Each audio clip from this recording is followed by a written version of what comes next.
Assalamualaikum warahmatullahi wabarakatuh. Alhamdulillahirabbil alamin wassalatu wassalamu ala asyrafil anbiya'i wal mursalin wa ala alihi wa sahbihi ajmain. Amma ba'du. Sahabat Ramadan yang dimuliakan Allah Subhanahu wa taala, tujuan dari pelaksanaan ibadah puasa sebagaimana yang diisyaratkan oleh Allah Subhanahu wa taala di dalam Al-Qur'an surat Al-Baqarah ayat 183 bahwa tujuannya adalah untuk membentuk menjadi insan-insan yang bertakwa. Tentu insan-insan yang bertakwa memiliki sifat-sifat yang jelas dalam sikap ataupun dalam tindakannya.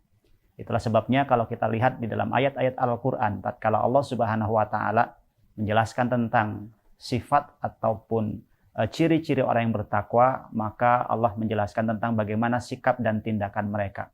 Salah satunya diisyaratkan oleh Allah ciri orang yang bertakwa, yaitu di dalam surat Ali Imran ayat 134.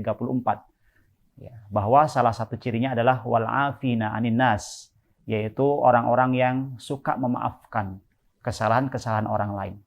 Artinya orang-orang yang bertakwa adalah orang-orang yang hatinya terbuka untuk menerima dan juga memaafkan kesalahan orang yang telah bersalah kepadanya. Sahabat-sahabat Ramadan yang dimuliakan oleh Allah Subhanahu wa taala, itulah sebabnya bulan Ramadan disebut juga dengan bulan maghfirah. Artinya bulan ampunan. Bukan hanya sekedar dimaknai bahwa Allah mengampuni dosa-dosa hambanya, tapi di sana ada isyarat supaya kita termasuk hamba-hamba yang suka memaafkan kesalahan-kesalahan orang lain kepada kita. Syahrul maghfirah, bulan ampunan, bulan di mana kita menebar sifat maaf, memaafkan kesalahan-kesalahan orang lain kepada kita. Di dalam sebuah hadis yang diriwayatkan oleh Imam Muslim, Rasulullah SAW bersabda, "Wa ma zadallahu 'abdan bi'afwin illa izzan." Dan Allah akan menambah kemuliaan bagi orang-orang yang memaafkan. Artinya, melalui hadis ini, Allah hanya akan menambah kemuliaan. Tidak akan ada orang yang hina karena memiliki sifat pemaaf. Tidak ada orang yang rendah hanya karena dia memaafkan kesalahan orang lain. Justru Allah akan mengangkat derajatnya. Justru Allah akan menambah kemuliaannya di sisi Allah Subhanahu wa taala. Dan kita bisa belajar dari baginda Rasulullah SAW bagaimana beliau memiliki sifat pemaaf yang luar biasa. Dalam sebuah episode kehidupan beliau yang tercatat dalam sirah nabawiyahnya, yaitu pada bulan Syawal pada tahun ke-10 10 kenabian, Rasulullah SAW berdakwah di kalangan masyarakat Taif. Ya, barangkali di antara mereka ada yang mau menerima dakwah beliau. Karena selama 10 tahun beliau menawarkan dakwah tauhid, keimanan kepada Allah, justru penduduk Mekah banyak yang menolaknya. Maka berangkatlah beliau ke Taif, ya, ditemani oleh sahabatnya yaitu Zaid bin Haritsah untuk mengajak orang-orang Taif untuk menerima Islam ataupun menerima dakwah tauhid tersebut. Tapi apa yang terjadi? Bukanlah disambut dengan penerimaan, bukannya mereka menerima dakwah Rasulullah SAW, justru malah beliau disambit dalam artian dilempari dengan batu-batu. Bahkan orang-orang Taif memerintahkan kepada anak-anak kecil dan juga hamba sahaya untuk melempari Rasulullah dengan batu. Sampai dalam sebuah riwayat kaki beliau berdarah karena lemparan tersebut.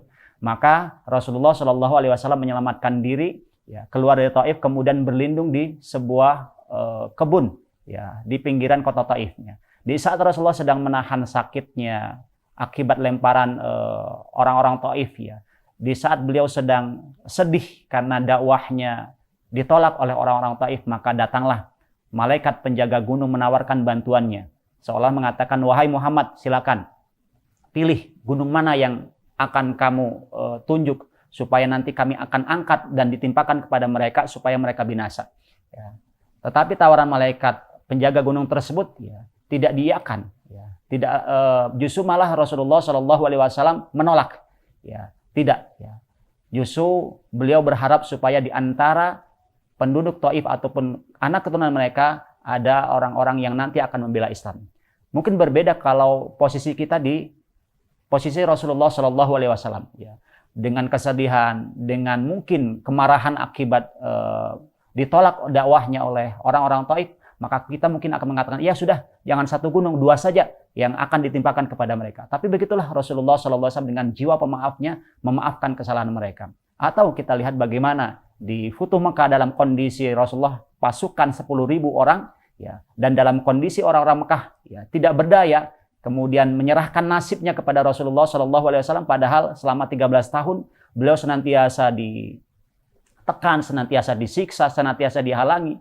Ya, tetapi Rasulullah mengatakan, izhabu antumut tulaqa, silakan pergi, kalian semua bebas. Rasulullah tidak melampiaskan dendamnya, Rasulullah tidak melampiaskan kemarahannya, tapi justru malah mempersilahkan mereka untuk pergi dan mereka tidak diberikan sanksi apapun. Sehingga inilah yang menjadi magnet mengapa pada akhirnya mereka masuk Islam secara berbondong-bondong. Wa ra'aitan nasa yadkhuluna fi dinillahi afwaja. Atas sikap pemaafnya Rasulullah akhirnya menjadi magnet mereka tertarik dengan ajaran Islam. Begitu mulianya sifat yang dimiliki oleh Rasulullah SAW. Sahabat Ramadan yang dimuliakan oleh Allah Subhanahu wa taala, maka dengan bulan Ramadan Syahrul Maghfirah kita tumbuhkan sifat memaafkan, yang artinya pada dasarnya tatkala kita memiliki sifat maaf, kita melepaskan beban, kita melepaskan pikiran, kita melepaskan segala sesuatu yang akan mengganggu pikiran kita, maka insya Allah hidup kita akan sehat dan tentram. Itu saja barangkali yang bisa saya sampaikan. Aku qouli hadza wa astaghfirullah li wa lakum. Wassalamualaikum warahmatullahi wabarakatuh.